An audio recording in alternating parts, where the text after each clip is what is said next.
Usapang totoo, walang preno. You under Vlogcaster, real talk lang, walang plastikan.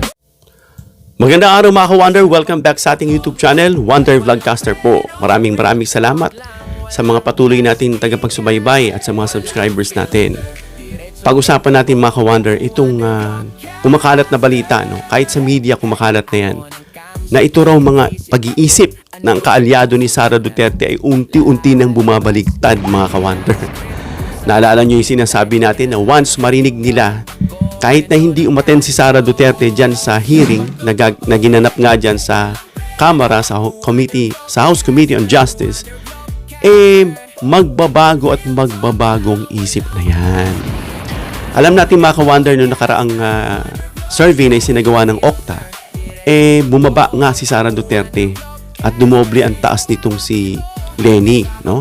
At doon naman sa satisfaction, sa trust and performance, bumaba rin itong si Sara at tumaas naman si PBBM. Lalo na mga ka-Wonder nung narinig nila itong pasabog ni Sentry kahapon, ano? Play muna natin mga ka-Wonder itong pasabog na ito. Napakaikli lang ng video na ito para marinig nyo mga ka-Wonder.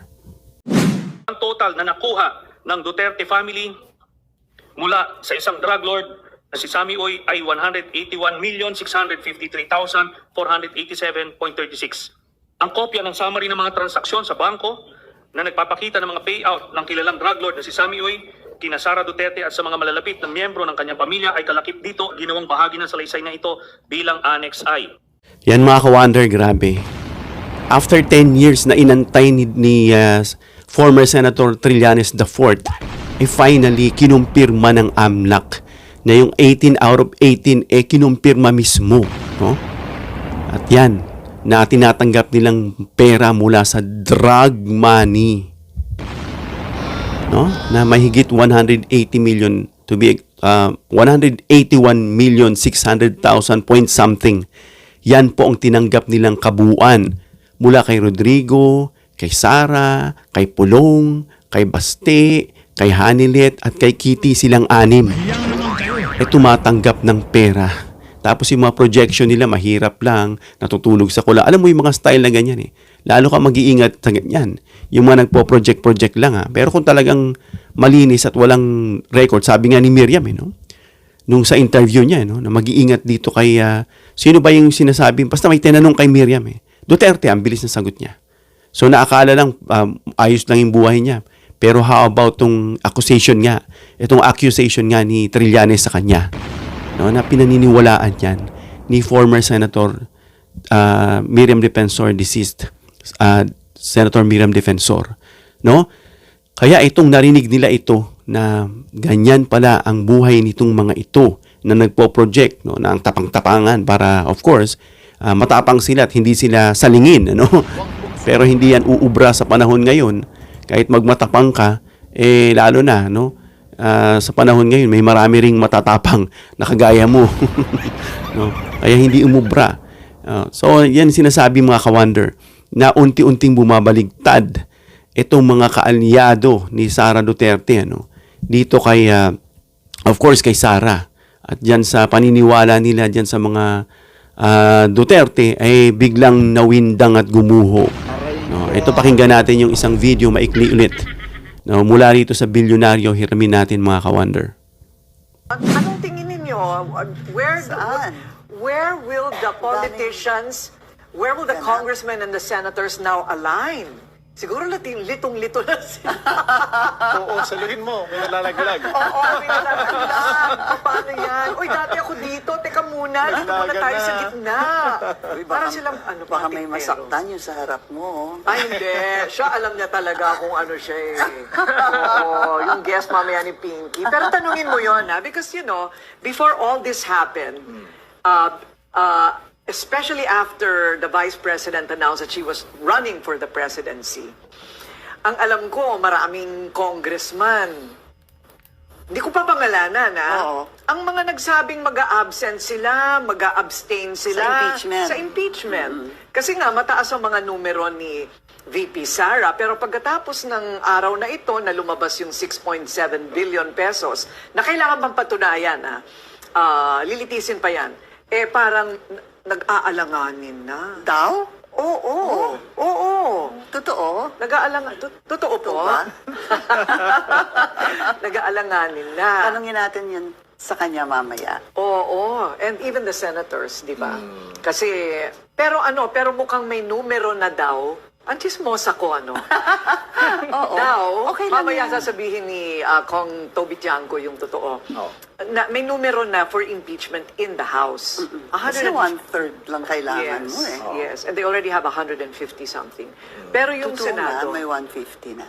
yun ang sabi sa akin.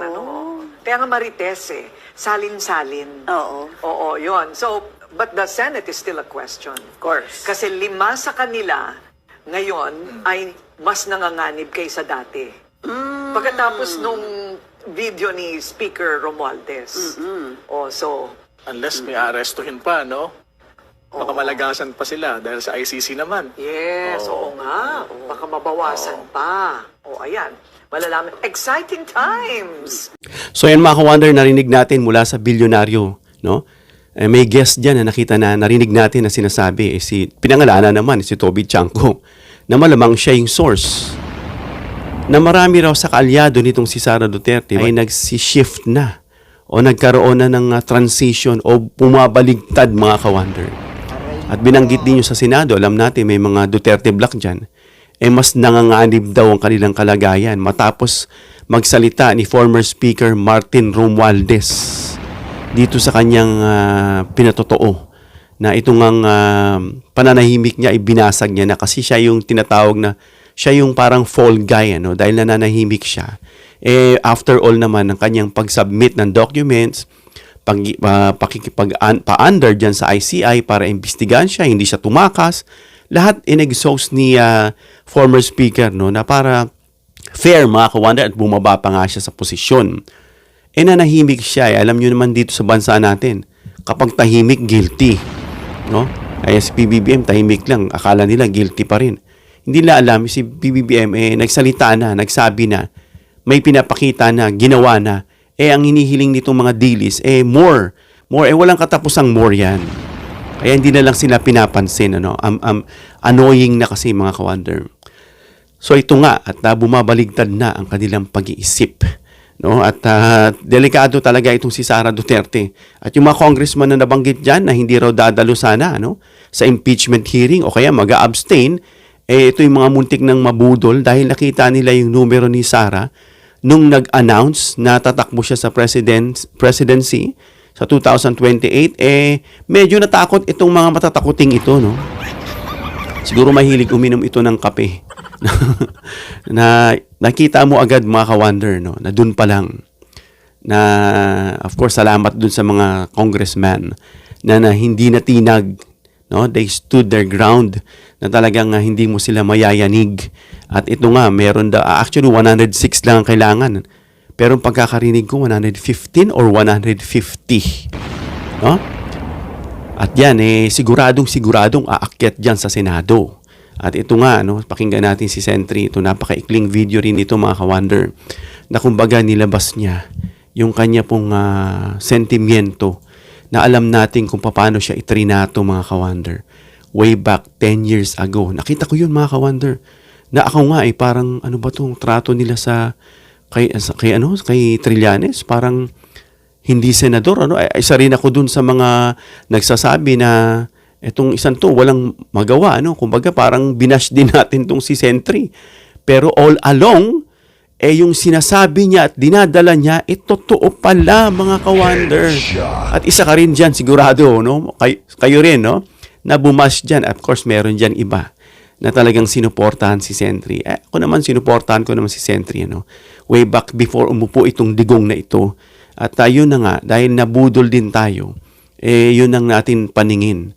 Ngayon ay malinaw na, pero hindi pa man tapos yung termino ni Digong, Way back 2024, ganyan, bago nasa mid-2024 ay nalinawan ang isip ng grupo namin, mga ka-wonder. Kaya agad na kami tumalikod at hindi na naniniwala sa kanya. Ibig sabihin, hindi kami mga DDS. Hindi kami mga dilis, May mga post ako nakita, itong mga dilis talaga. Magkatapos nilang narinig na ang lahat, parang wala pa rin, nag-post pa ng mga picture. Ito yung mga tan-GA na BO-BO na talaga na hopeless, no? Wala ka na dyan magagawa. Kaya nga sabi, choose your friends.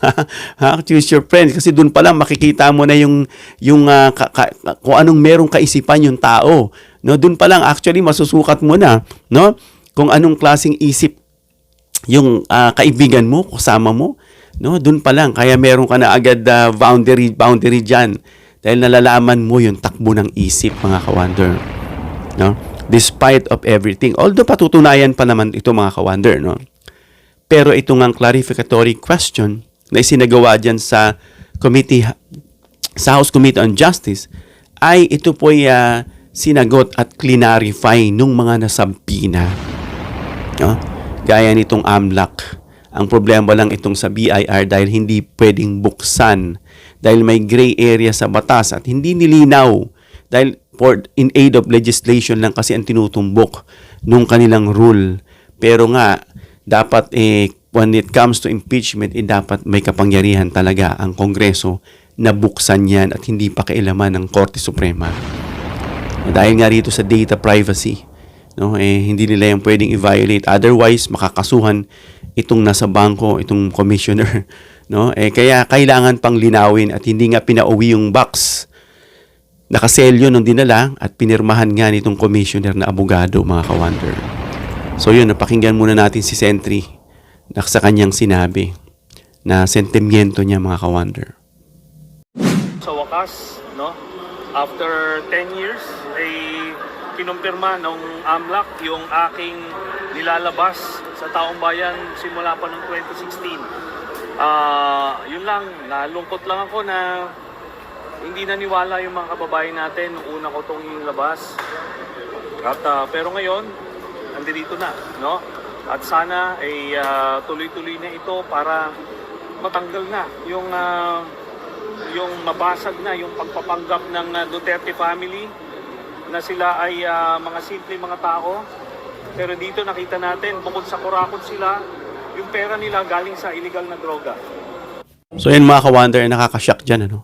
Bukod sa kurakot na galing sa illegal na droga, no? Kasi nakita yung mga suspicious, no? Yung mga covered tsaka yung mga transaction doon na suspicious, no? Na pag lumagpas nga ng 500,000, sinasubmit na yan. Pag pumalo ng 500,000 above, sinasubmit na yan ng bangko dito mismo sa AMLAC para maitago ito at malaman na meron silang rule dyan, no? Na pag ito'y umabot ng 500,000 above, agad ipinaalam. Lalo na kung, syempre, maaring yan ay red flag. Maaring yan ay corruption, maaring yan ay laundered, maaring yan ay may kinalaman sa mga kung ano-anong kalokohan at kabalastogan, no? Kaya yan, mga ka-wonder, pinatotohanan niya ng AMLAC. No? At after 10 years, no, waiting since 2016, ngayon 2026 na finally, Sentry is feeling vindicated, no? At yun, mga ka-wonder. At yung mga nanatiling mga dilis dyan, manatili kayong dilis. Sabi nga ni Alfred, ayoko nang ulitin yun dahil very hurting and offensive yun para sa kanila. Pero dun sa mga dilis pa rin, nananatili sila yung mga nasa cult level. Nakakahiya, no? Kung ito'y mapatunayan hanggang dyan sa korte at matanggal si Sara, nakakahiya kayo, no? Lalo na kung kayo ay mga tinaguriang mga spiritual leader. Tas ganyan yung kayong takbo ng isip ninyo, no? Na hindi nyo na-discern. God has given you spirit, and one of the traits of characteristic of a Christian, merong discerning spirit. Doon pa lang sa pinagbabastos ni Duterte yung ating Panginoon, no? Yung hinamak niya si Jesus Christ, believe niya ng PI minura niya pa. Diyos ka, pinako ka. Doon pa lang dapat na-discern mo. At kung yun hindi mo na-discern, isa kang kamoting spiritual leader o Christian, no? So yun, mga ka-wonder, narinig natin at sumishift na etong mga paniniwala sa kanya ng mga taong ito, no, na sumusuporta sa kanya, mga kanyang kaalyado. Anyway, hindi pa tayo nagbibigay ng ating pong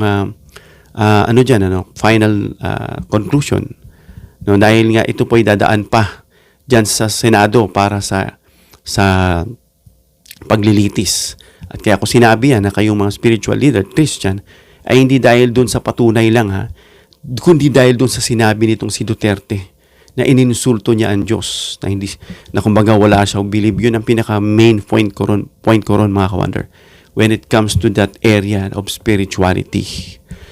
So hanggang dito lang tayo mga ka-wonder. Comment down below your opinion para mabasa natin, mareaksyonan. Please give me a thumbs up if you like this video para ma-share ni YouTube sa iba pang viewers.